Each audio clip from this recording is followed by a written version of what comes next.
there's one. Coming out of that tree on the left. 9:30, headed left along the bank. Just laid up. See that log in the water? 10 feet to the left. Nice. Real slow.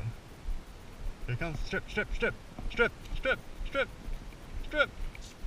Yeah! Nice.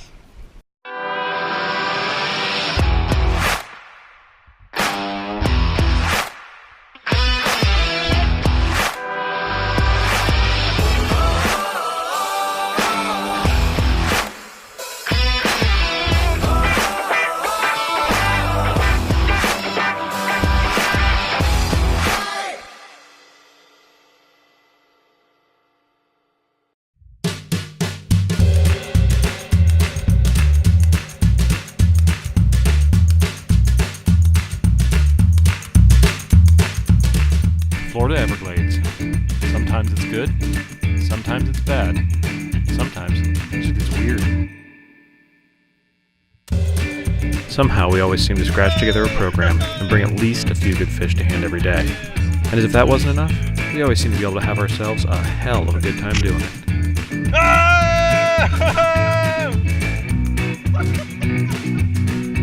Finally, fish is biting. We have our share of garbage days too. Junk casts, missed shots, spooky fish, tangled lines, and stubborn bastards that just won't eat. And what's worse are the days filled with great shots, big eats, and hooks that no matter how sharp, just don't stick. Gin clear flats surrounded by amazing scenery, big fish that are willing to eat flies. Oh, and a buddy that forgets to turn off the camera when you're taking a piss.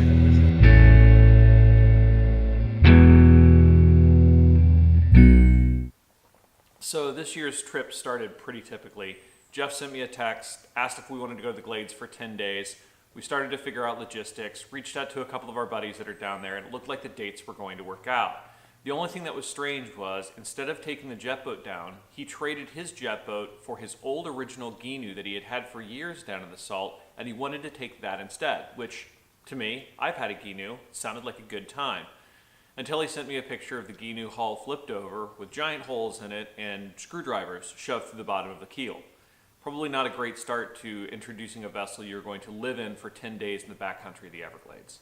So after I got done signing the additional life insurance policy that my wife insisted on pulling on me, probably for good reason, I packed up the bags and headed over to meet Jeff before we headed out. When I showed up, he had a second canoe strapped to the top of his truck.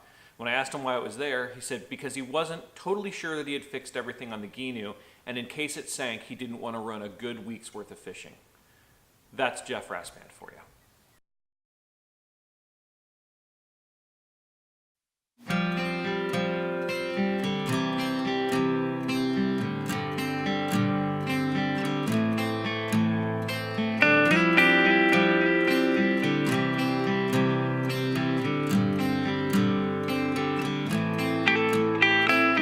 So we cannonballed straight through the night down to Chokoloskee, Florida, where we dropped the gheenoe in the water for the first time. It looked like the patches on the bottom of the boat were going to hold, so maybe death was a little bit further away than we had laughed about when we left. We rolled up onto some flats and took our first shots of the trip at laid up reds.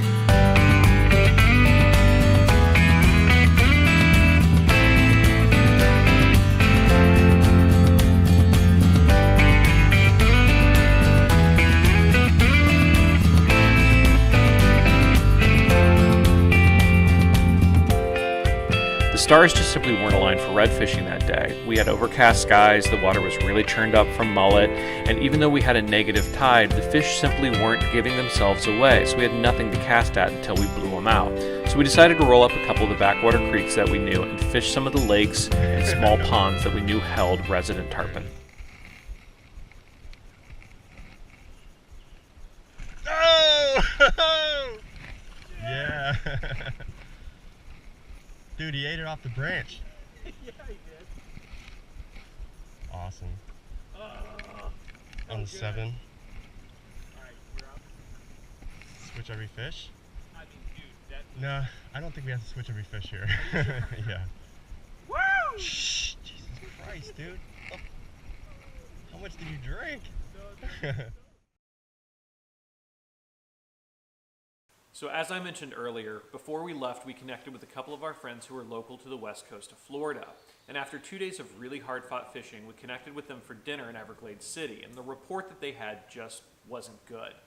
They're big game tarpon hunters, so they're looking for the 100, 150-pound fish, but they'd only seen 1 or 2 fish a day. They'd only really brought 1 70-pounder to hand in 4 days of fishing, and it was just really, really tough because of a cold front that had moved through the week before. So after that news, we decided to go ahead and call a professional. We've got a buddy of ours that's a guide down there, so we picked up the phone, gave him a ring, and just simply asked, should we stay in Everglades City or should we move on? We don't need spots, we don't need any specific information, but is it worth staying? Are you guiding right now? And his answer was, stay, but go back, like way back. So we did.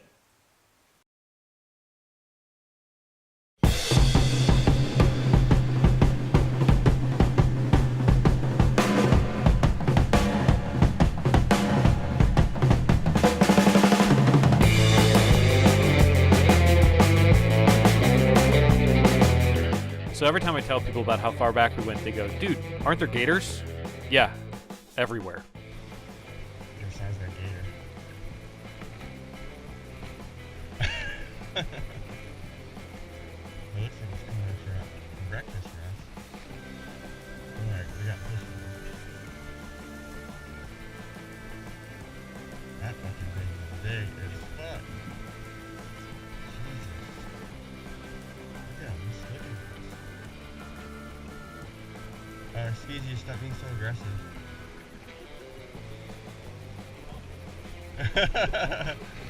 No, now he's gonna eat your fish. Oh, dude.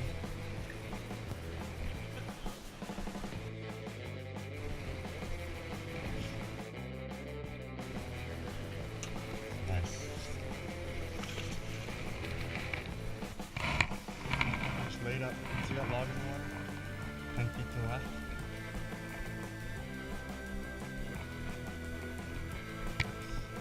Real slow. Here it comes. Strip, strip, strip, strip, strip, strip, strip. Yeah! Nice. Yeah. Nice fish. Oh, dude, that's the best snook I've ever caught. Nice.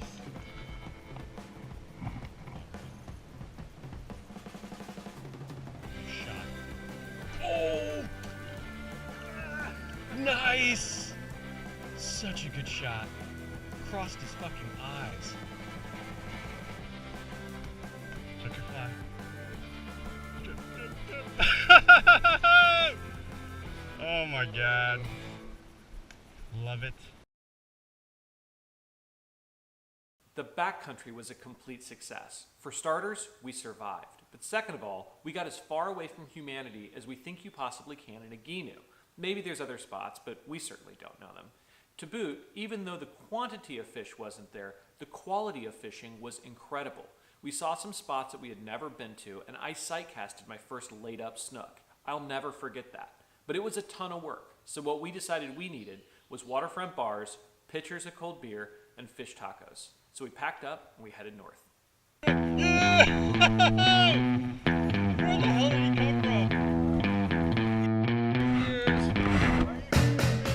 So if you want to know the opposite of a backcountry Everglades camping trip, log on to Airbnb on your phone, find yourself an apartment with a dock that's close to waterfront bars, and then only fish during the best times of the day, and spend all the downtime drinking pitchers of cold Miller Lite, because that's what we did for the last 3 days of our fishing trip, and it was awesome.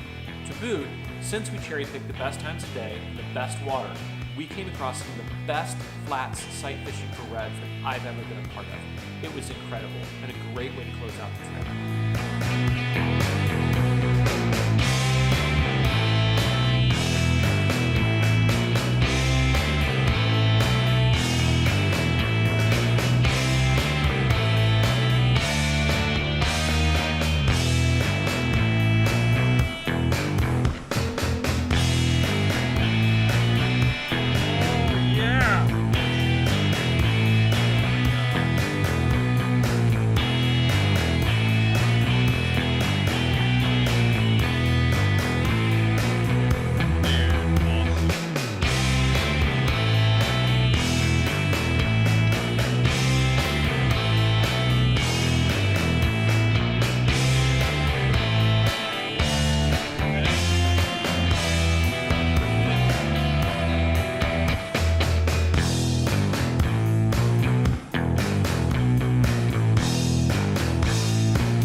Thanks for watching the Jetboat Chronicles. If you're into what you saw, hit that like button and let us know in the comments below. We've already got 2 more trips planned for this summer, and we do chronicle clips every week. So if you want to stay up to speed, hit that subscribe button and follow along with us on social media, on Facebook and Instagram.